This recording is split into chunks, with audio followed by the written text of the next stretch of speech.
Hi officers, welcome to clarity for TNPSC. ரொம்ப நாள் ஆச்சு இந்த வார்த்தையை யூடியூப்ல நான் யூஸ் பண்ணி. பிகாஸ் அந்த குரூப் 2 மெயின்ஸ் ரீசனிங்க்கு அப்புறம் இன்னைக்கு தான் நான் வந்து வீடியோ அப்லோட் பண்றேன் 3 மாசமா.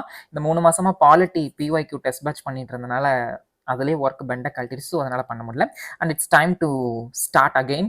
இதுல இந்த வீடியோ எதுக்காக அப்படின்னா, வரப்போற குரூப் 2 2A ப்ரிலிம்ஸ்க்காகவும் குரூப் 4 அண்ட் கம்பைன் டெக்னிக்கல்லாம் நடக்குது இல்லைங்களா, அதுக்கு ஆப்டிடியூட் அண்ட் ரீசனிங்கோட டெஸ்ட் பேட்ச் வந்து லான்ச் பண்றேன். இது வந்து ரொம்ப புதுசா அப்படியே புத்தம் புது கொஸ்டின் அப்படியெல்லாம் எதுவுமே கிடையாது.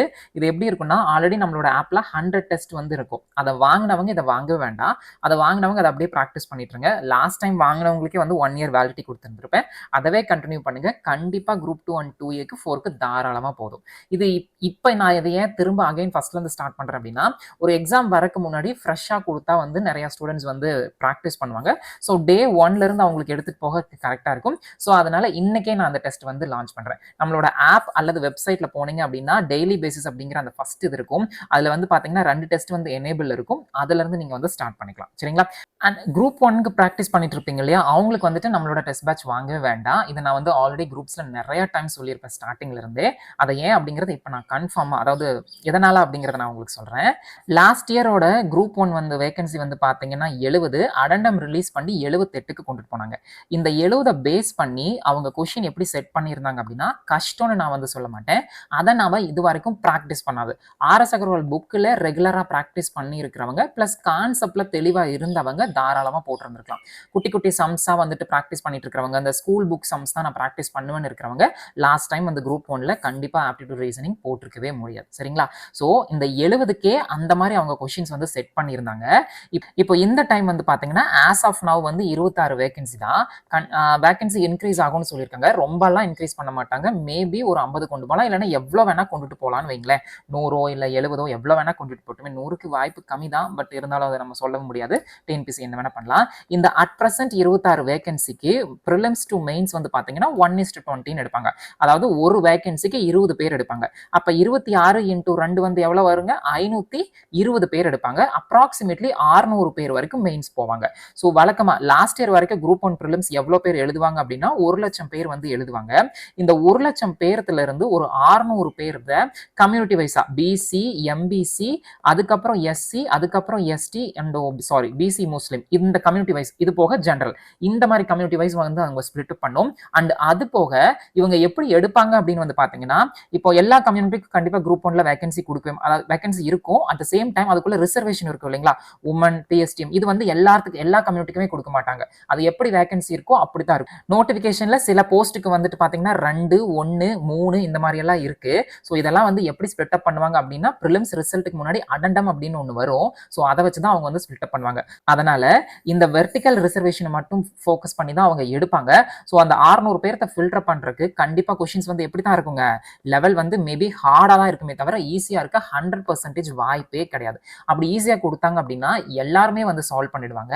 எல்லாருமே நல்லா பெர்ஃபார்ம் பண்ணும்போது இந்த 600 அப்படிங்கிறது கண்டிப்பா ஒரு அதுக்கு மேலேயே போயிடும். ஸோ அதனால அந்த மாதிரி ப்ராக்டிக்கலா செட் பண்ண மாட்டாங்க. இது சிம்பிள் லாஜிக் தான். ஏன்னா 600 பேர்த்த எடுக்கணும் அப்படின்னா டஃப் பண்ணா தான் அதை வந்து ஃபில்டர் பண்ண முடியும். ஸோ அதனால அந்த மாதிரி கொண்டுட்டு போவாங்க. திரும்பவும் சொல்றேன், குரூப் 1க்கு படிக்கிறவங்க RS அகர்வால் புக்லயும் கான்செப்ட்ல தெளிவா இருந்தீங்கன்னா நீங்க கண்டிப்பா ஒரு 20 ரேஞ்ச் எடுத்துடலாம். தயவு செஞ்சு 25க்கு 25 எடுத்த அந்த பழைய கதை ஒன்று இருக்கும் டிஎன்பிசில. நீ குரூப் 1 ப்ரிலிம்ஸ்ல 25க்கு 25 நீ எடுத்துட்ட அப்படின்னா கண்டிப்பா ப்ரிலிம்ஸ் கிளியர் பண்ணிடுவ அப்படின்னு சொல்லுவாங்க. இது முழுக்க முழுக்க கட்டுக்கதை. இதை நம்பிடாதீங்க. போன டைம் வந்து ஒரு 15+ இருந்து இது ஒரு 18 போட்டிருந்தாவே ஆர்ட்ஸ் சம் தான். அந்த மாதிரி தான் கொஸ்டின் இருந்துச்சு. ஸோ 25க்கு 25 வாய்ப்பே இல்லை. நீங்க ஈவன் சூப்பரா ப்ராக்டிஸ் பண்ணிட்டு போனீங்கனாலும் 25க்கு 25 வாய்ப்பே இல்லை. நெகட்டிவ் மார்க் கிடையாது. ஃப்ளூக்ல போட்டா கூட 25க்கு 25 எடுக்கவே முடியாது. ஸோ அந்த பழைய மைண்ட் செட்டு அதெல்லாம் விட்டுருங்க. எக்ஸாம் ஹாலில் கொஸ்டின் பேப்பர் அந்த 3 மணி நேரம் என்ன டிசைட் பண்ணுதோ அதுதான். ஸோ அதனால நீங்க இப்போ ப்ராக்டிஸ் பண்றவங்க RS அகர்வால் புக்கு, அதுக்கப்புறம் ஃபர்ஸ்ட் நீங்க கான்செப்ட்ல தெளிவா இருந்துக்கணும். RS Agarwal book and question பேப்பர்ல உங்களால எவ்வளவு முடியுதோ அவ்வளவு கொடுங்க. திரும்பவும் சொல்றதா 25க்கு 25ன்னு நினைச்சிடாதீங்க. ஸோ இந்த மாதிரி கஷ்டமான கொஸ்டின்ஸ் வந்து நம்மளோட டெஸ்ட் பேட்ச்ல இருக்குமான்னு கேட்டா கண்டிப்பா இருக்கவே இருக்காது. ஸோ அதனாலதான் வந்துட்டு இந்த குரூப் 1க்கு படிக்கிறவங்க இந்த நம்மளோட டெஸ்ட் பேட்ச் நான் வாங்க வேண்டாம் அப்படின்னு சொல்றேன். மற்ற யாருக்கு வந்து இது யூஸ்ஃபுல்லா இருக்கும் அப்படின்னா கண்டிப்பா குரூப் 2 அண்ட் 2A, குரூப் 4க்கு அண்ட் கம்பைன் டெக்னிக்கல் படிக்கிறவங்களுக்கு கண்டிப்பா யூஸ்ஃபுல்லா தான் இருக்கும். சரிங்களா? அண்ட் இந்த மொத்தமா வந்துட்டு எத்தனை டெஸ்ட் இருக்கும் அப்படின்னா 100 டெஸ்ட் இருக்கும். ஒவ்வொரு டெஸ்ட்டுமே வந்துட்டு 25 கொஸ்டினா இருக்கும். டாபிக் டெஸ்ட் எல்லாம் எதுவும் இருக்காதுங்க. இது வந்து ஃபுல் டெஸ்ட்டா தான் இருக்கும். நீங்க ஃபர்ஸ்ட் வந்துட்டு நம்மளோட பேசிக்க லேர்ன் பண்ணிட்டு நிறைய யூடியூப்ல ஏகப்பட்ட சேனல்ஸ் இருக்கு. உங்களுக்கு எது பிடிச்சிருக்கோ அதுல பிராக்டிஸ் பண்ணிட்டு நீங்க வந்து இந்த டெஸ்ட் வந்து ஸ்டார்ட் பண்ணிக்கலாம். இதோட பிடிஎஃப் டிரைவ் லிங்க் கொடுக்குறேன். அதுக்குள்ள போனீங்க அப்படின்னா பிளே ஸ்டோர்ல கிளாரிட்டி ஃபார் டிஎன்பிஎஸ்சி இருக்கும். இல்லைன்னா இந்த லிங்க் டச் பண்ணுங்க. இது வந்து வெப்சைட். இது லிங்க் டச் பண்ணுங்க. உங்களுக்கு எடுத்துட்டு போகும். ஆப்பிள் ஐபேட்ல இருக்கிறவங்களும் இதை வந்து நீங்க எடுத்துக்கலாம். சரிங்களா? ஸோ இந்த டெஸ்ட் எப்படி இருக்கும்னு சொல்றேன் பார்த்துக்கங்க. எதை பேஸ் பண்ணி நான் எடுத்திருக்கேன் அப்படின்னு சொல்றேன். இந்த குரூப் 2A ப்ரிலிம்ஸ் எக்ஸாம் வந்துட்டு நம்மளுக்கு வந்து 25/10/2026 ஆஸ் பர் டென்டேட்டிவ் கேலண்டர் கண்டிப்பா நடந்துரும் அந்த இடத்துக்கு. இன்னையில இருந்து ஓகேங்களா? இன்னையில இருந்து வந்து பாத்தீங்க அப்படின்னா மொத்தம் 120 நாள் வந்து நம்மளுக்கு எக்ஸாம்க்கு இருக்கு. சரிங்களா? சோ நான் 25 கணக்கு வைக்கல, 24 வரைக்கும் தான் கணக்கு வச்சிருக்கேன். நம்மளோட டோட்டல் ஃபுல் டெஸ்ட் வந்து 100 டெஸ்ட். அதனோட விலை 500 ரூபீஸ். இதெல்லாம் ஆப்ல இருக்கும், நீங்களும் பார்த்திருப்பீங்க. எல்லா சிலபஸ் டாபிக்ஸும் வந்து கவர் ஆயிடும். அண்ட் கொஸ்டின்ஸ் வந்து பைலிங்குவல்ல இருக்கும், இங்கிலீஷ் மற்றும் தமிழ். அது நம்மளுக்கே தெரியும். அதுக்கப்புறம் டெஸ்ட் வந்துட்டு அந்த வீடியோ எக்ஸ்பிளனேஷனோட இருந்தா அதை வந்து நான் வந்து வீடியோ எக்ஸ்பிளனேஷன் அதுலயே மென்ஷன் பண்ணியிருப்பேன். டெஸ்ட் நீங்க ஓப்பன் பண்றதுக்கு முன்னாடியே. அப்படி இல்லை அப்படின்னா வித் எக்ஸ்பிளனேஷன் இருக்கும். வித் எக்ஸ்பிளனேஷன் அப்படிங்கிறது எல்லா டெஸ்ட்டுக்குமே அந்த டெக்ஸ்டா இருக்கும். வீடியோ எதுக்கெல்லாம் கொடுத்துருக்கணும் அதெல்லாம் தான் வந்து கொடுத்துருப்பேன். எல்லா கொஸ்டினுக்குமே வீடியோன்னு கண்டிப்பா இருக்கவே இருக்காது. அதெல்லாம் தேவையும் இல்லை, நீங்க பார்க்கவும் போறதில்லை. ஓகேவா? தப்பான கொஸ்டின் மட்டும் தான் பார்ப்பீங்க. அதுக்கு என்ன இருக்குமோ அது வந்து கரெக்டா இருக்கும். திரும்பவும் சொல்லிடுறேன், எல்லா டெஸ்ட்டுக்கும் வீடியோ எக்ஸ்பிளனேஷன் கண்டிப்பா இருக்காதுங்க. நீங்க ஒரு அளவுக்கு ப்ராக்டிஸ் பண்ண ஆரம்பிச்சிட்டீங்கன்னா நீங்க அந்த வீடியோ பக்கம் போகவே மாட்டீங்க. ஸோ அதனால அந்த டிஃபால்ட் மைண்ட் செட் இருக்கும்ல, டெஸ்ட்னா எனக்கு வீடியோ எக்ஸ்பிளனேஷன் இருந்தால் தான் நான் பார்ப்பேன் அப்படின்னு, அதெல்லாம் தயவு செஞ்சு தூக்கி போட்டுருங்க. நம்மளுக்கு அந்த மாதிரி எல்லாம் வேண்டாம். ஓகேவா? காம்படிஷன் ஹெவியா இருக்கும். ஸோ கொஞ்சம் நான் இப்படித்தான் இருப்பேன், இதை தான் பண்ணுவேன் அப்படின்லாம் இல்லாம ஒரு எக்ஸாமுக்கு என்ன வேணுமோ அது வந்து இந்த டெஸ்ட் பேட்ச்ல இருக்கும். உங்களோட செல்ஃப் எஃபர்ட் 100% போட்டு அடுத்தடுத்து நீங்க மூவ் பண்ணிட்டு போய்க்கலாம். சரிங்களா? அடுத்து வந்து ஒவ்வொரு டெஸ்ட்டுமே வந்துட்டு அன்லிமிட்டட் அட்டம்ஸ்ல இருக்கும். ஒவ்வொரு டைமும் நீங்க டெஸ்ட் எடுக்கிறீங்க, டெஸ்ட் 1 மறுபடியும் ரிப்பீட் பண்ணும்போது உங்களுக்கு எப்படி இருக்கும் அப்படின்னா கொஸ்டினும் ஆப்ஷனும் வந்து ஷஃபிளா இருக்கும், புது டெஸ்ட் போலவே இருக்கும். சரிங்களா? ஸோ பிடிஎஃப் வந்து யாருமே கேட்டுறாதீங்க, பிடிஎஃப் வந்து இருக்கவே இருக்காது. டெஸ்ட் வந்து அன்லிமிட்டட் அட்டம்ப்டா இருக்கும். ஆப் அண்ட் வெப்சைட்ல வந்து எடுத்துக்கலாம், ஆப்பிள் ஐஓஎஸ்லயும் எடுத்துக்கலாம். ஆல்ரெடி ஜாயின் பண்ண ஸ்டூடெண்ட்ஸ் வந்துட்டு திரும்பவும் இதுல வந்து ஜாயின் பண்ணிடாதீங்க, தேவையே இல்லை. உங்களுக்கு டிஃபால்ட்டா அது ஓப்பன்ல தான் இருக்கும். இந்த வருஷம் டிசம்பர் 31 வரைக்கும் ஓப்பன்ல தான் இருக்கும். நீங்க பாட்டுக்கு டெஸ்ட் எடுத்துக்கலாம். சரிங்களா? இன்னைக்கு நீங்க டெஸ்ட் வாங்குறீங்க அப்படின்னா 1 year from date of purchased வந்து வேலிடிட்டியா இருக்கும். இன்னைக்கு நீங்க வாங்குறீங்கன்னா அடுத்த வருஷம் இந்த தேதி வரைக்கும் இருக்கும். சரிங்களா? அண்ட் இந்த இடத்துக்கு சில பேருக்கு என்ன டவுட் தோணி இருக்கும் அப்படின்னா, நீங்க வந்து பிடிஎஃப் கொடுக்க மாட்டேன் அப்படின்னு சொல்றீங்க. குரூப் 2 2A ஆகட்டும், இல்ல குரூப் 4 ஆகட்டும், இல்ல கம்பைன் டெக்னிக்கல் ஆகட்டும், இது எல்லாமே வந்துட்டு ஓஎம்ஆர் ஷீட்ல தான் நடக்கும். அப்ப எங்களுக்கு வந்து பிடிஎஃப் பிராக்டிஸ் இருந்தா தானே கரெக்டா இருக்கும் அப்படின்னு நீங்க நினைப்பீங்க. மேபி ஃப்ரெஷர்ஸ் நினைப்பீங்க, இல்ல சில ஸ்டூடெண்ட்ஸ் புதுசா பாக்குறவங்க நினைப்பீங்க. நல்லா ஞாபகம் வச்சுக்கோங்க ஆஃபீஸர்ஸ், ஒரு பிடிஎஃப்ல நீங்க டெஸ்ட் எடுக்கிறீங்க அப்படின்னா அந்த டெஸ்ட் வந்துட்டு எடுத்து முடிச்சதுக்கு அப்புறம் அந்த 25 கொஸ்டினும் நீங்க தான் வந்து கரெக்ஷன் பண்ணணும். இதே நீங்க வந்து ஒரு ஆப்லயோ இல்ல வெப்சைட்லயோ, நான் பண்றேன் அப்படிங்கறதுக்காக இதை நான் சொல்லவே கிடையாது, ஒரு புரிதலுக்காக சொல்றேன். ஆப் அண்ட் வெப்சைட்ல எடுத்தீங்கன்னா நீங்க எடுத்து முடிச்சதுன்னையும் எவ்வளவு கரெக்ட் எவ்வளவு இன்கரெக்ட் அப்படிங்கிற சொல்லிடும். அண்ட் எவ்வளவு டைமிங்ல எடுத்திருக்கீங்க அப்படிங்கிறது சொல்லிடும். பிடிஎஃப்ல இதெல்லாம் கிடைக்குமா? கிடைக்கவே கிடைக்காது. நம்பர் 1. அண்ட் நம்பர் 2 வந்து பாத்தீங்க அப்படின்னா எந்த இடத்துல ஃபோக்கஸ் பண்ணும் அப்படிங்கிறது உங்களுக்கு தெரிஞ்சிடும், டைம் சேவ் ஆகும். அட் த சேம் டைம் இதை விட முக்கியம், லாஸ்ட் குரூப் 4ல நம்மளோட 10 ஸ்டூடெண்ட்ஸ் வந்துட்டு ஆப்டிடியூட் ரீசனிங் மட்டும் தான் சொல்றேன், அதை பிராக்டிஸ் பண்ணவங்க போஸ்டிங் வாங்கியிருக்காங்க. எல்லாமே அவங்களோட எஃபர்ட் தான். அவங்கனால முடியும் போது உங்களால ஏன் முடியாது? கண்டிப்பா தாராளமா முடியும். சரிங்களா? ஸோ அதனால வந்துட்டு எனக்கு பிடிஎஃப் வேணும், எனக்கு ஆப் அண்ட் வெப்சைட் வந்து கம்ஃபர்டபுளா இருக்குது அப்படி இப்படிலாம் நீங்க நினைச்சுக்காதீங்க. ஸோ நீங்க இது ஆப் அண்ட் வெப்சைட்டை நீங்க எடுத்து பாருங்க. நீங்க ஃபர்ஸ்ட் 2 டெஸ்ட் நான் வந்து ஓப்பன் டு ஆல் தான் கொடுத்துருக்கேன். நீங்க இதில் எடுத்து பாருங்க, ஒரு பிடிஎஃப்க்கும் இதுக்கும் உள்ள டிஃபரன்ஸ் வந்து உங்களுக்கு தெரியும். அண்ட் இன்னொரு முக்கியமான ஒரு விஷயம் நான் சொல்லிக்கிறேன், அந்த பிடிஎஃப் நீங்க போறீங்க இல்லையா, ஒரு தடவை பிடிஎஃப் வாங்கிட்டீங்கன்னா அந்த மாதிரி பிடிஎஃப் எத்தனை நீங்க எடுத்து வச்சிருக்கீங்கன்னு நீங்க பாருங்களேன். அதுக்கப்புறம் ஒவ்வொன்றுக்கும் டைமர் நீங்க செட் பண்ணணும். இதுல டைமர் ஆட்டோமேட்டிக்காவே இருக்கும். சரிங்களா? ஸோ ஆப்டிடியூட் இவ்வளவு நேரம், ரீசனிங் இவ்வளவு நேரம், ஈஸியா எல்லாமே இருக்கும். ஸோ ஃபர்ஸ்ட் 2 டெஸ்ட் எடுத்து பாருங்க, உங்களுக்கு நிறைய விஷயங்கள் தெளிவா புரியும். அதுக்கப்புறம் உங்களுக்கு பிடிச்சிருந்ததுன்னா நீங்க வாங்கி ப்ராக்டிஸ் பண்ணலாம். அண்ட் இதை விட இன்னொரு முக்கியமான ஒரு விஷயம் நான் உங்களுக்கு சொல்றேன். எக்ஸாம்ல நீங்க கிளியர் பண்றதுக்கான காரணம் பிடிஎஃப்ஓ இல்ல ஆப் பிராக்டிஸோ அப்படிலாம் எதுவுமே கிடையாது. நீங்க கான்செப்ட்ல தெளிவா இருக்கீங்களா, கன்சிஸ்டன்டா டெய்லி பிராக்டிஸ் பண்ணிருக்கீங்களா அப்படின்னு தான். இந்த பிடிஎஃப்னா ஒரு 4-5 வருஷத்துக்கு முன்னாடி வரைக்கும் ஓகே, பிடிஎஃபா கொடுப்பாங்க டெலிகிராம்ல, நீங்க பிராக்டிஸ் பண்ணலாம். இப்பெல்லாம் வந்துட்டு ஆப் அண்ட் வெப்சைட் வந்து நிறைய பேர் யூஸ் பண்ண ஆரம்பிச்சிட்டாங்க. உங்களுக்கு டைமும் சேவ் ஆகும். ஸோ எதை சூஸ் பண்ணி எப்படி கொண்டுட்டு போகணும் அப்படிங்கிறத நீங்க பார்த்துக்கலாம். அண்ட் ஸ்டார்டிங் டேஸ்ல ஃப்ரீயா இருப்பீங்க, நீங்க ஒவ்வொரு கொஸ்டினா பார்த்து கரெக்ஷன் பண்ணிட்டு வரலாம். ஆனா டேஸ் போக போக நம்ம படிக்கிறதே பெரிய விஷயமா இருக்கும், நிறைய ரிவிஷன் பண்ணும். அப்போ உட்கார்ந்து ஒன்னொன்னு நீங்க பண்ணிட்டு இருந்தா எவ்வளவு டைம் செலவாகும் அப்படிங்கறத நீங்க புரிஞ்சுக்கோங்க. திரும்பவும் சொல்றேன், கான்செப்ட்ல தெளிவா இருந்தா போதும், ஈஸியா ஆன்சர் பண்ணிடலாம். அதுக்கு ஆப் தான் காரணம், பிடிஎஃப் இருந்தா நான் சூப்பரா பண்ணுவேன் அப்படி இப்படின்னு சொல்றதெல்லாம் வந்துட்டு நம்மளோட கற்பனை. சரிங்களா? அண்ட் இந்த 100 டெஸ்ட் நீங்க தெளிவா பிராக்டிஸ் பண்ணிட்டீங்க அப்படின்னா, தாராளமா இதுவே போதும். எக்ஸ்ட்ரா பிராக்டிஸ் பண்ணணும் அப்படின்னு உங்களுக்கு தோணுச்சு, இல்ல விருப்பம் இருக்கு அப்படின்னா, நீங்க வந்து ஆர்.எஸ். அகர்வால் புக் எடுத்து aptitude and reasoning book practice பண்ணுங்க. வேற எந்த இன்ஸ்டிடியூட் புக்கும், வேற எந்த யூடியூபர்ஸ் புக்கும், இல்ல வேற எந்த புக்கும் மார்க்கெட்ல கிடைக்கிறது போகவே போகாதீங்க. ஓகேவா?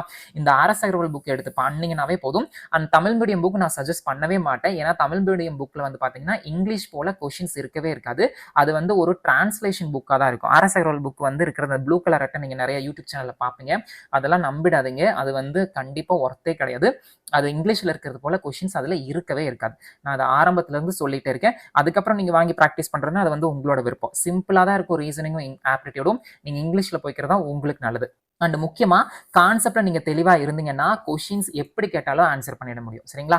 அண்ட் சில பேர் மனப்பாடம் பண்றது, அதுக்கப்புறம் வந்துட்டு வேற என்ன சொல்லலாம்? அந்த ஸ்கூல் புக்ல இருந்து அப்படியே கேட்டாங்க அப்படின்னு நினைக்கிறது, அதெல்லாம் தூக்கி போட்டுருங்க. அதெல்லாம் வந்து இனிமேல் வாய்ப்பே கிடையாது.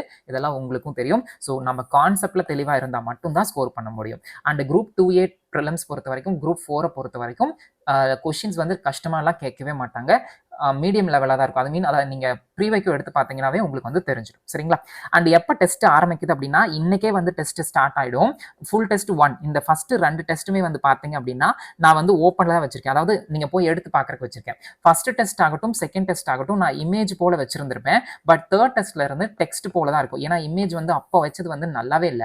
ஸோ அதனால அது ஒரு ட்ரையல் அண்ட் லேர்ன் அப்படின்னு வச்சுக்கலாம்னு வச்சுக்கோங்களேன். ஃபர்ஸ்ட் டெஸ்ட்லேயே சிலது வந்து டெக்ஸ்ட்ல இருக்கும். அதாவது கொஸ்டின் டெக்ஸ்ட்டுக்கு பதிலா அந்த பிஒய்க்யூல இருந்து அப்படியே கட் பண்ணி அப்படியே வச்சிருந்திருப்பேன். அது நல்லாவே இருந்திருக்காது. ஸோ ஃபர்ஸ்ட் 2 டெஸ்ட்லயும் விட்டுட்டு 3வது டெஸ்ட்ல இருந்து மாத்திட்டேன். ஸோ ஃபர்ஸ்ட் 2 டெஸ்ட் வந்து ஓப்பன் டு ஆல். அந்த 2 டெஸ்ட் நீங்க எடுத்து பாருங்க. உங்களுக்கு அது பிடிச்சிருந்தது அப்படின்னா நீங்க டெஸ்ட்டை வாங்கி கண்டினியூ பண்ணுங்க. இன்னைக்கு 27ஆம் தேதி இன்னைக்கு டெஸ்ட் ஆரம்பிச்சது அப்படின்னா டெய்லி காலையில 3 மணிக்கு உங்களுக்கு வந்து டெஸ்ட் வந்துட்டே இருக்கும். எத்தனாம் தேதி வந்து இந்த டெஸ்ட் முடியுது அப்படின்னா 4/10/2026ஓட இந்த 100 டெஸ்ட் முடிஞ்சது. நடுவுல ஒரு நாள் கூட கேப்பே இல்ல. பட் நீங்க எப்ப வேணா எடுத்துக்கலாம். ஓகேங்களா? ஒன்ஸ் வந்து டெஸ்ட் எனேபிள் ஆயிடுச்சு அப்படின்னா உங்களோட வேலிடிட்டி பீரியட் முடியற வரைக்கும் நீங்க இந்த டெஸ்ட் வந்து உங்களுக்கு வந்து இருந்துகிட்டே இருக்கும். நீங்க எப்ப வேணா எடுத்துக்கலாம். சில பேர் வந்துட்டு குரூப் 4க்கு மட்டும் தான் படிப்பீங்க. நீங்க வந்துட்டு குரூப் 4 வரைக்கும் இப்ப பாதி எடுத்துட்டு அப்ப குரூப் 4 கூட யூஸ் பண்ணலாம். பட் நீங்க குரூப் 2 2Aக்கே பிராக்டிஸ் பண்ணிட்டீங்க அப்படின்னா குரூப் 4க்கு இன்னொரு டைம் நீங்க இதுவே பிராக்டிஸ் பண்ணிக்கலாம். பட் அகைன் எடுக்கிறதுக்கு நிறைய பேர் நிறைய பேர் இல்ல கொஞ்சம் பேர் மட்டும் யோசிப்பீங்க. ஆனா ஒரு புத்திசாலி ஸ்டூடெண்ட் வந்து செகண்ட் டைம் எடுப்பாங்க. நீங்க செகண்ட் டைம் ஒரு டெஸ்ட் எடுத்து பாருங்களேன். அதனோட கான்செப்ட் அப்படியே மனசுல பதிஞ்சிரும். ஓகேங்களா? ஸோ இன்னைக்கு ஆரம்பிச்சது அப்படின்னா அதுக்கப்புறம் வந்துட்டு 4/10 வரைக்கும் முடியுது. அண்ட் ஒரு முக்கியமான ஒரு விஷயம் வந்து பாத்தீங்கன்னா இந்த 5/7/12/7/19 இந்த ரெட் கலர்ல மார்க் பண்ணியிருக்கேன் இல்லைங்களா? இது வந்துட்டு சண்டே மென்ஷன் பண்ணும். சில பேருக்கு வந்து சண்டே ரெஸ்ட் டேவா தேவைப்படும். பிகாஸ் எக்ஸாமுக்கு இன்னும் 4 மாசத்துக்கு மேல இருக்கனால. ஸோ இந்த 5, 12, 19 நீங்க வந்து விட்டீங்க அப்படின்னா அதாவது எக்ஸாம் எடுக்காம நாளைக்கு எடுத்துக்கலாம் அப்படின்னு இருக்கும்போது இந்த 4/10க்கு அப்புறம் இந்த டேட்ல வந்து பாத்தீங்க அப்படின்னா கிட்டத்தட்ட அப்ராக்சிமேட்லி 15 டேஸ் இருக்கும். சரிங்களா? ஸோ இந்த 15 டேஸ்ல நீங்க அடுத்தடுத்த டெஸ்ட் முடிச்சுக்கலாம். இப்போ உதாரணத்துக்கு இந்த இடத்துக்கு வந்து ஃபுல் டெஸ்ட் நீங்க 8 எடுத்து முடிச்சிடுறீங்க. அந்த 5, 7 அன்னைக்கு ஞாயிற்றுக்கிழமை அந்த அன்னைக்கு நீங்க வந்து டெஸ்ட் எடுக்காம இருக்கீங்கன்னு வச்சுக்கோங்களேன். நீங்க என்ன பண்ணுவீங்க? அடுத்த 6ஆம் தேதி மண்டே ஸ்டார்ட் பண்ணீங்க. இந்த இடத்துக்கு 9th டெஸ்ட் எடுப்பீங்க. இங்க 10th இங்க 11th ஒரு டெஸ்ட் பின்னாடி வருவீங்க. ஓகேவா? ஸோ ரெகுலரா எடுக்கிறவங்க எடுத்துக்கிட்டே வாங்க. இல்ல உங்களுக்கு ஒரு நாள் ரெஸ்ட் வேணும் அப்படின்னா, ஆனா ஒரு நாள் ரெஸ்ட் எல்லாம் தேவையில்லைன்னு தான் என் கருத்து. ஏன்னா 2 மணி நேரம் தான் ஸ்பெண்ட் பண்ண போறோம். அதுக்கு ரெஸ்டான அதை நீங்க பார்த்து முடிக்க பண்ணீங்க. பட் எல்லா நாளும் ஒரே மாதிரியே இருக்க முடியாது. So at least we need break. So அந்த சண்டே அன்னைக்கு நீங்க சப்போஸ் ரெஸ்ட் எடுக்கிறீங்க அப்படின்னா அடுத்த டெஸ்ட்ல இருந்து நீங்க வாங்க. ஸோ அந்த மாதிரி பிரேக் கொடுக்கும்போது இந்த பக்கம் 15 நாள் எக்ஸ்ட்ரா கேப் இருக்கும். இந்த 15 நாள்ல நீங்க தாராளமா 100 டெஸ்ட் முடிச்சிடலாம். சரிங்களா? ஸோ இந்த 100 டெஸ்ட் நீங்க வந்து ப்ராக்டிஸ் பண்ணி முடிச்சிருக்கும் போது டேம் ஷூர் சொல்றேன் ஆப்டிடியூட் அண்ட் ரீசனிங்ல நீங்க தி பெஸ்ட் ஸ்கோர்ஸ் பண்ணிடலாம். பட் நான் எப்போதும் வாயை திறக்கவே மாட்டேன், சொல்லவே மாட்டேன் 25க்கு 25 உங்களால முடியும் அப்படின்னு. ஏன் அப்படின்னா காம்படிஷன் ஹெவி ஆக ஏதாச்சும் ஒரு கொஸ்டினோ இல்ல 2 கொஸ்டினோ வந்துட்டு ஒரு நியூ டைப்போ இல்ல நியூ மாடலோ வந்து இன்ட்ரடியூஸ் பண்றதுக்கான வாய்ப்புகள் அதிகம். ஸோ அதனால நம்ம 25 அவுட் ஆஃப் 25ன்னு எப்போதுமே மைண்ட் செட் பண்ணிக்க வேண்டாம். அதெல்லாம் ஒரு 2022 டிஎன்பிஎஸ்சி வரைக்கும் ஓகே. 2024ல இருந்து அதுக்கான வாய்ப்புகள் கிடையாது. நெகட்டிவ் மார்க் இல்ல ஃப்ளூக்ல போட்டா கூட 25க்கு 25 வாய்ப்பு இல்லை. பிகாஸ் இது இயல்பான ஒரு விஷயம் தாங்க. கேர்லெஸ் மிஸ்டேக் நம்ம பண்ணுவோம். 1 or 2 தப்பாகத்தான் செய்யும். ஸோ இந்த டிஎன்பிஎஸ்சியில மட்டும்தான் 25க்கு 25 ஜிஎஸ்னா இதில் இவ்வளோ போட்டணும், தமிழ்னா 95+ போடணும்னு இருக்குது. அதெல்லாம் இனிமேல் வேலைக்கு ஆகாதுன்னு போன வருஷமே நம்ம எல்லாருமே பார்த்துட்டோம். எனக்கு தெரிஞ்ச யூபிஎஸ்சி படிக்கிற ஒரு ஸ்டூடெண்ட்டோ இல்லை எஸ்எஸ்சி படிக்கிற ஒரு ஸ்டூடெண்ட்டோ இல்லை பேங்கிங் படிக்கிற ஒரு ஸ்டூடெண்ட்டோ எக்ஸாம் முடிச்சுட்டு தான் இவ்வளோ கொஸ்டின் நான் போட்டேன் அப்படின்னு சொல்லுவாங்க. ஏன்னா அங்கெல்லாம் வந்து நெகட்டிவ் மார்க் இருக்கும். ஆனால் நம்மளது நெகட்டிவ் மார்க் இல்லாதனால at the same time school புக்ல இருந்து கேட்கறனால அந்த மனப்பாடம் அப்படிங்கிற ஒரு மனநிலையில போய் எப்ப பாரு 25க்கு 25 தம்ப்நெயில், அதுக்கப்புறம் 95+ தம்ப்நெயில், அடிச்சாம்பார் அப்பாயின்மெண்ட் ஆர்டர் அந்த ஃபேக் தம்ப்நெயில் எல்லாம் பார்த்து ஐ மீன் இந்த 25க்கு 25 அந்த மாதிரி சொல்றேன். ஸோ இதெல்லாம் பார்த்து மைண்ட் செட் அப்படி இருக்கும். தயவு செஞ்சு அந்த யூடியூப் ஃபேக் தம்ப்நெயில்ஸை நம்பிடாதீங்க. அந்த மாதிரி எல்லாம் இனிமேல் கிடையவே கிடையாது. ஒரு ஸ்டூடெண்டா நீங்க வந்து யோசிச்சு பாருங்க. சரிங்களா? அவங்க சொல்றாங்க இவங்க சொல்றாங்க அப்படின்லாம் நமக்கு வேண்டாம். நீங்க டெய்லி ப்ராக்டிஸ் பண்ணுங்க, கான்செப்ட்ல லேர்ன் பண்ணிக்கங்க. சரிங்களா? ஸோ இவ்வளவுதான் நம்மளோட பிளான். இதனோட அந்த ஷெட்யூல் அண்ட் இதனோட பிடிஎஃப் எல்லாமே வந்து நான் கீழே கமெண்ட் செக்ஷன்ல வந்து கொடுத்துருக்கேன். ஃபர்ஸ்ட் 2 டெஸ்ட் வந்து நீங்க வந்து எடுத்து பாருங்க. 2 டெஸ்ட் எடுத்து பார்த்துட்டு உங்களுக்கு பிடிச்சிருக்கு, இது கரெக்டா இருக்கும் அப்படின்னு உங்களுக்கு ஃபீல் பண்ணீங்க, ஐ மீன் குவாலிட்டியா இருக்கு, ஃபீல் எல்லாம் இல்லை, குவாலிட்டியா இருக்கு அப்படின்னு உங்களுக்கு தோணுச்சு அப்படின்னா நீங்க வந்து நம்மளோட ஆப்லேயே நீங்க வந்து பர்ச்சேஸ் பண்ணிக்கலாம். ஆப்ல பர்ச்சேஸ் பண்ணிட்டு நீங்க வந்துட்டு டெஸ்ட் வந்துட்டு எதில் எடுத்துக்கலாம் அப்படின்னா நீங்க வந்து வெப்சைட்லயும் நீங்க எடுத்துக்கலாம், இல்லைனா ஆப்லயும் எடுத்துக்கலாம். ரெண்டுலையுமே ஒன்ல லாகின் பண்ணீங்கன்னா ஒன்ல லாக் அவுட் ஆயிடும். ஸோ நீங்க ஆப்ல எடுத்த டெஸ்ட் வெப்சைட்ல எடுத்த மாதிரி தான் காமிக்கும், வெப்சைட்ல எடுத்த டெஸ்ட் ஆப்ல எடுத்த மாதிரி தான் காமிக்கும். சரிங்களா? ஸோ டெஸ்ட் கண்டிப்பா குவாலிட்டியா இருக்கும். அண்ட் திரும்பவும் சொல்லிடுறேன், ஸ்டார்டிங் சில டெஸ்ட்டுக்கு நான் வந்துட்டு வீடியோ எக்ஸ்பிளனேஷன் கொடுத்துருப்பேன். அதை பார்த்துட்டு எல்லா டெஸ்ட்டுக்கும் வீடியோ எக்ஸ்பிளனேஷன் இருக்கும் நீங்க நினைச்சிடவே கூடாது. சில டெஸ்ட்டுக்கு வீடியோ எக்ஸ்பிளனேஷன் இருக்கும், சில இந்த இப்போ ரீசனிங்ல பசில் இருக்கிட்ட வீடியோ இருந்தால் தான் கரெக்டாக இருக்கும்னா நான் அது கண்டிப்பாக வீடியோ கொடுத்துருப்பேன். சிலதுக்கு டெக்ஸ்டே போதும் அப்படின்னா டெக்ஸ்ட் கொடுத்துருப்பேன். ஸோ ரெண்டும் மாறி மாறி தான் வரும். சரிங்களா? ஸோ எல்லாமே தெளிவாக சொல்லிட்டேன், விவரமாகவும் சொல்லிட்டேன். ஏதாச்சும் டவுட் இருந்தது அப்படின்னா நம்மளோட ஆப்பில் கீழே சேட் அப்படின்னு ஒன்று இருக்கும், அதில் வந்து நீங்கள் எனக்கு மெசேஜ் பண்ணுங்க. இல்லைனா என்னோட வாட்ஸ்அப் நம்பர் 9043400598 இந்த நம்பருக்கு மெசேஜ் பண்ணுங்க. சரிங்களா? ஸோ எந்த டவுட்டாக இருந்தாலும் எப்போனாலும் மெசேஜ் பண்ணுங்க. அண்ட் ஒரு விஷயம் நான் சொல்லிக்கிறேன், இது வேற முக்கியமாக சொல்லி ஆகணும், ஒரே செகண்ட். அண்ட் இதை முக்கியமாக நான் உங்களுக்கு சொல்லி ஆகணும். இப்போ நான் இதனோட பிடிஎஃப்யும் வந்துட்டு பிடிஎஃப் அல்லது வந்து எக்ஸல் ஷீட் வந்து நான் உங்களுக்கு வந்து கீழே கொடுக்குறேன். நீங்கள் எக்ஸல் ஷீட் வந்துட்டு உங்களுக்கு தகுந்த மாதிரி நீங்கள் வந்து எடிட் கூட பண்ணிக்க முடியும், டவுன்லோட் பண்ணிக்கோங்க. அதுக்கப்புறம் கண்டிப்பாக இதை பிரிண்ட் அவுட் போட்டு வச்சுட்டு நீங்கள் என்ன பண்ணுறீங்க அப்படின்னா ஒவ்வொரு டெஸ்ட் எடுத்ததுக்கு அப்புறம் நீங்கள் இதில் எவ்வளோ மார்க் ஸ்கோர் பண்ணீங்களோ அதை எழுதிட்டு வாங்க. இப்போ உதாரணத்துக்கு ஃபர்ஸ்ட் டெஸ்ட்டில் வந்துட்டு நீங்கள் வந்துட்டு ஒரு 20 ஸ்கோர் பண்ணீங்கன்னா நோட் பண்ணிட்டு வாங்க. கண்டிப்பாக அனலைஸ் பண்ணணும். இது என்ன அனலைஸ்னா இது நிறைய பேருக்கு தெரிய மாட்டேங்குது. நான் சொல்றேன், ஒரு டெஸ்ட் நீங்க எடுத்து முடிக்கிறீங்க. இப்போ அந்த டெஸ்ட்ல வந்துட்டு 25 கொஸ்டின் இருக்கு அப்படின்னா ஒரு 15 கொஸ்டின் தான் உதாரணத்துக்கு சொல்றேன், கரெக்டா இருக்கு அப்படின்னா மீதி 10 கொஸ்டின் வந்துட்டு நீங்க என்ன மாதிரி சால்வ் பண்ணிருக்கீங்க, எதனால தப்பாச்சு அப்படிங்கறத நீங்க கண்டிப்பா அனலைஸ் பண்ணணும். எப்போதும் ஒரு விஷயம் ஞாபகம் வச்சுக்கோங்க ஆபீசர்ஸ், ஒரு டெஸ்ட் நீங்க அனலைஸ் பண்றது அப்படிங்கிறது 2 டெஸ்ட் எடுத்ததுக்கு சமம். அப்பதான் நீங்க வந்து மிஸ்டேக்ஸ் ரிப்பீட் பண்ண மாட்டீங்க. இப்போ இதுல வந்து இந்த 10 கொஸ்டின் நீங்க தெளிவா பார்த்துட்டீங்க அப்படின்னா திரும்ப அப்படியே தப்பு பண்ணவே மாட்டீங்க. அட் த சேம் டைம் இந்த 10 கொஸ்டின் தப்பாயிருச்சு அப்படின்ட்டு ஒரு நோட் போட்டு அதில் லைனாக எழுதி வச்சுட்டு வந்தீங்கன்னு வச்சுக்கோங்களேன், அது வந்து ரொம்ப ரொம்ப ரொம்ப ரொம்ப தப்பு. அதை நீங்கள் என்ன பண்ணணும் அப்படின்னா இந்த 10 கொஸ்டினில் கண்டிப்பாக ஏதாச்சும் ஒரு சின்ன தப்பு தான் பண்ணியிருப்பீங்க, அதை வந்து ரிப்பீட் ஆகாமல் பார்த்துங்க. திரும்ப திரும்ப ஒரு விஷயத்தை நீங்கள் வந்து தப்பு பண்ணுவீங்களா, அதை வேணா ஒரு நோட்டில் ஒரு டாபிக் போட்டு இப்படி வந்தால் இப்படி சால்வ் பண்ணும் அதை மட்டும் எழுதி வைங்க. தயவு செஞ்சுட்டு லைன் பை லைனாக எழுதி டைம் வேஸ்ட் பண்ணவே பண்ணாதீங்க. ஓகேவா? இது நம்பர் 1 முக்கியம். அண்ட் இதை நீங்கள் டெய்லி டெஸ்ட் எழுதிட்டு வர உங்களோட இம்ப்ரூவ்மெண்ட் வந்து உங்களுக்கே தெரியும். அண்ட் முக்கியமா இதுல நீங்க வந்து அனலைஸ் பண்ணிட்டீங்க அப்படின்னா அதை வந்து நீங்க எப்படி நோட் பண்ணணும் அப்படின்னா எஸ் அப்படின்னு நோட் பண்ணணும், இல்லைன்னா டிக் பண்ணிக்கணும். சரிங்களா? அண்ட் ஞாபகம் வச்சுங்க, வெறும் டெஸ்ட் மட்டும் தான் நான் எடுப்பேன், இதெல்லாம் நான் பண்ணவே மாட்டேன் அப்படின்னா இம்ப்ரூவ்மெண்ட் இருக்கவே இருக்காது. சரிங்களா? ஸோ நான் ஏன் டாபிக் டெஸ்ட் கொடுக்கல அப்படின்னா 100 டெஸ்ட் இருக்கு. இந்த 100 டெஸ்ட்லையும் வந்துட்டு நீங்க வந்து 25 கொஸ்டின் 25 விதமா நீங்க சால்வ் பண்ணிக்கிட்டே இருப்பீங்க டெய்லியும். ஸோ அதனால டாபிக் டெஸ்ட் எல்லாம் தேவையே படாது. சரிங்களா? ஸோ அதனால தான் நான் டாபிக் டெஸ்ட் கொடுக்கவே இல்லை. இதுவே more than enough for group 2 and group 4. சரிங்களா? நல்லா ப்ராக்டிஸ் பண்ணுங்க, கண்டிப்பா முடியும். அண்ட் வேற ஏதாச்சும் இதில் நான் சொல்லணுமோ அப்படின்னு கேட்டா எனக்கு தெரிஞ்சு எல்லாமே சொல்லிட்டேன். ஏதாச்சும் உங்களுக்கு டவுட் இருந்தது அப்படின்னா கமெண்ட் செக்ஷன்ல லீவ் பண்ணுங்க. எல்லா ஏரியாவும் கவர் பண்ணிவிட்டேன், எதையும் மறைக்கவில்லை, எல்லாம் உண்மையை சொல்லிட்டேன்னு நினைக்கிறேன். உண்மைனா கொஞ்சம் ஒரு டெஸ்ட், அதாவது குரூப் ஒன் படிக்கிறவங்க வாங்க வேண்டாம், அது நான் டெலிகிராம் குரூப்லேயே சொல்லியிருந்திருப்பேன். அதுக்கப்புறம் ஆல்ரெடி வாங்கினவங்க இதை வாங்க வேண்டாம், அதே இதுதான் இதில் வந்து வரப்போகுது. வேற என்ன இதில் இருக்குது அப்படின்னு வந்து கேட்டால் எனக்கு தெரிஞ்ச அவ்வளோதாங்க, வேற எதுவும் இல்லை. சரி, ஏதாச்சும் உங்களுக்கு டவுட் அப்படின்னா கமெண்ட் செக்ஷனில் வந்து கேளுங்க. அண்ட் ஆஃபீஸர்ஸ், ஒரு விஷயம் நான் உங்களுக்கு சொல்லிடுறேன் இந்த தடவை, இது உங்களுக்கும் தெரிஞ்சதான். ஒரு டெஸ்ட் பேட்ச் வாங்கிட்டோம் அப்படின்னா நம்ம வந்து எக்ஸாமை கிளியர் பண்ணிடலாம் அப்படின்னு தயவு செஞ்சு நினைக்கவே நினைக்காதீங்க.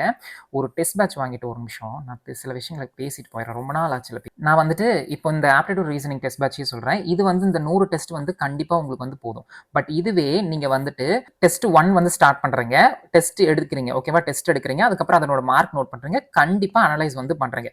இந்த ப்ராசஸை டெய்லி பண்ணிட்டே வரும்போது உங்களோட இம்ப்ரூவ்மெண்ட் தெரியும். நம்பர் 1. அடுத்தது நம்பர் 2 வந்துட்டு இப்போ நீங்க டெஸ்ட் வாங்கிட்டு, இப்போ நம்மளோட டெஸ்ட் வாங்கிட்டு வேற யாராச்சும் யூடியூப்ல ஃப்ரீயா கொடுக்குறாங்க, இல்லைன்னா வேற யாராச்சும் உங்க ஃப்ரெண்ட்ஸ் வந்துட்டு இந்த கொஸ்டின் அப்படியே ரிப்பீட் ஆச்சு அப்படின்னு அங்க போறது. அதுக்கப்புறம் வந்துட்டு வேற என்ன பண்ணலாம், அதுக்கப்புறம் வந்துட்டு இன்ஸ்டன்ட் கொஸ்டின் சூப்பரா இருக்கும் அப்படின்னு அங்க போறது. தயவு செஞ்சு அதை வச்சுக்கவே வச்சுக்காதீங்க, சரிங்களா? இந்த 100 கொஸ்டினே வந்துட்டு PYQ plus school book plus RS Agarwal book தான் கவர் ஆயிருக்கும், ஓகேவா? ஸோ அதனால இந்த aptitude reasoning group 2, 2A and 4க்கு தாராளமா போதும். ஒன்ஸ் நீங்க வாங்கிட்டீங்கன்னா இந்த 100 தெளிவா ப்ராக்டிஸ் பண்ணுங்க. திரும்பவும் சொல்றேன், டெஸ்ட் எடுக்கணும், அதுக்கப்புறம் அனலைஸ் பண்ணணும், அதுக்கப்புறம் தான் செகண்ட் டெஸ்ட்டுக்கு நீங்க வந்து போகணும். வெறும் டெஸ்ட் மட்டும் எடுத்துட்டு நான் ஒண்ணுமே அனலைஸ் எல்லாம் எதுவுமே பண்ண மாட்டேன், தப்பானதை பார்க்க மாட்டேன் அப்படின்னா அது தப்பு. அப்புறம் டெஸ்ட் எடுத்து தப்பானதை நோட் போட்டு எழுதிட்டு இருக்கீங்க அப்படின்னா அதுவும் தப்பு. நீங்க நோட்ல வந்து எதை எழுதலாம் அப்படின்னா, இந்த கொஸ்டின் இப்படி வந்தா இப்படி நம்ம சால்வ் பண்ணணும், அந்த மெத்தடை மட்டும் எழுதி வச்சுக்கோங்க. ஆனா ஒரு நோட் போட்டு லைன் பை லைனா ஒவ்வொரு கொஸ்டின் எக்ஸ்பிளனேஷன் லைனா எழுதி வச்சுட்டு வராதீங்க. அதுக்கு ஒரு 2 சம் அதில் நம்ம எக்ஸ்ட்ரா ப்ராக்டிஸ் பண்ணலாம், சரிங்களா? நம்ம வந்து ஒரு 10 நாளோ ஒரு 20 நாளோ முடிக்க போறது கிடையாது. ஒரு 100 டெஸ்ட் வந்துட்டு 100 டேஸ் ப்ராக்டிஸ் பண்ண போறோம். திரும்ப திரும்ப நம்ம ப்ராக்டிஸ் பண்ணிட்டு அதை கண்டிப்பா அனலைஸ் பண்ணும்போது நம்மளுக்கு எல்லாமே தெளிவா புரிஞ்சிடும், சரிங்களா? திரும்பவும் சொல்றேன், அனலைஸ் பண்ணாம அடுத்த டெஸ்ட்டுக்கு போகாதீங்க. அனலைஸ் பண்ணாதான் அந்த மிஸ்டேக்ஸ் வந்து நம்ம ரிப்பீட் பண்ண மாட்டோம். அண்ட் ஃபர்ஸ்ட் டெஸ்ட்ல எடுத்தோன்னே மார்க்ஸ் வந்து எக்ஸ்பெக்ட் பண்ணாதீங்க. போக போக வந்து இம்ப்ரூவ்மெண்ட் தெரிஞ்சிடும், சரிங்களா? ஸோ இதை நீங்க வந்து தெளிவா ஃபாலோ பண்ணுங்க. அண்ட் எப்போதும் சொல்றதுதான், ஒரு டெஸ்ட் பேட்ச் வந்து உங்களுக்கு இம்ப்ரூவ்மெண்ட் கொடுத்துருமானா கொடுக்கும், நீங்க ரெகுலரா ஃபாலோ பண்ணும்போது. பட் உங்களோட எஃபோர்ட் எவ்வளவு இருக்கணுங்க? 100% கண்டிப்பா இருக்கணும். உங்களோட எஃபோர்ட்டும் அந்த இன்ட்ரெஸ்ட்டும் இருந்தா மட்டும்தான் அடுத்தடுத்த பயணம் போகும். 500 ரூபாய் போட்டு வாங்குறது ரொம்ப சில பேருக்கு கஷ்டமா இருக்கும். இதையும் சொல்ல மறந்துட்டேன். உங்களுக்கு 500 ரூபாய் போட்டு வாங்குற கஷ்டமா இருந்துச்சு அப்படின்னா ஆப்ல வந்து பாத்தீங்க அப்படின்னா 125 ருபீஸ்க்கும் நான் வந்து வச்சிருக்கேன். அதாவது வந்துட்டு 25 டெஸ்ட் வந்துட்டு 125 ருபீஸ்க்கு இருக்கு. அதை கூட நீங்க வாங்கிக்கலாம். இல்ல எனக்கு ஃபுல் டெஸ்ட் 100 வேணும் அப்படின்னா அது வந்து 100 டெஸ்ட் இருக்கும். ஃபர்ஸ்ட் ஒன் இருக்கும், அதையும் நீங்க வாங்கிக்கலாம். ஓகே, காசு இருந்தா இப்படி, காசு இல்லைன்னா அப்படி போய்க்கோங்க. பிகாஸ் எல்லாத்துக்கிட்டே காசு இருக்காது இல்லையா? ஸோ அவங்களுக்கு தகுந்த மாதிரி போய்க்கலாம். பட் அந்த 25 அந்த 100ல என்ன இருக்கோ அதைத்தான் வந்துட்டு 25 நாளா வந்து பிரிச்சு வச்சிருப்பேன், சரிங்களா? ஸோ அவ்வளவுதான், எல்லாமே சொல்லிட்டேன்னு நினைக்கிறேன். ஏதாச்சும் டவுட் இருந்தால் கமெண்ட் செக்ஷன் லீவ் பண்ணுங்க. அடுத்த வீடியோல சந்திப்போம். அண்ட் நல்லா படிங்க, ஹெல்த் முக்கியமா பார்த்துக்கோங்க. நான் ஹெல்த்ன்னு சொல்றது உங்களோட மனநிலையும் உங்களோட அந்த உணவையும், ஓகேவா? போத் பிசிக்கல் அண்ட் மென்டலி வந்து இயல்பா இருங்க.